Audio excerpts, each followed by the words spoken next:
Susah budak sekarang ni, bercinta bukan main lagi. Kita kena jaga ni benda-benda ni. Anak baru bertunang kau bagi lesen naik motor, faham? Baru bertunang, mak bapak elok-elok jalan ni lah, bangang betul. Bukan orang sini lah, ni orang New Zealand je kat ni. Orang sini okey. Dia belum kahwin, baru bertunang, apa hal bagi dia naik berdua-duaan? Naik kereta tak apa, siapa cakap? Manjang salah dia. Pegang dia atau pegang paha?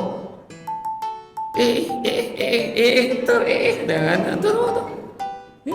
Pakaian anak kita tengok. Jangan cakap memang betul mak bapak tidak mewarisi dosa anak-anak itu, dia takkan tanggung, melainkan kecuaian mak ayah tu membiarkan benda-benda tak betul pada anak tu, tu mak ayah tanggung. Anak pakai baju ketat-ketat, kita suruh tutup aurat, bukan balut aurat.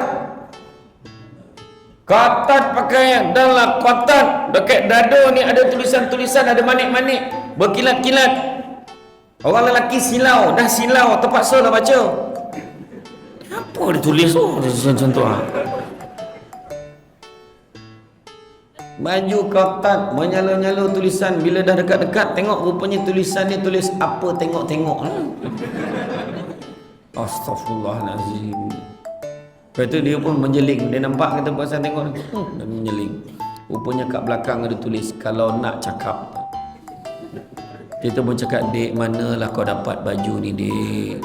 Kat pasar malam banyak. Mak kau tak marah ke? Mak pun ada satu.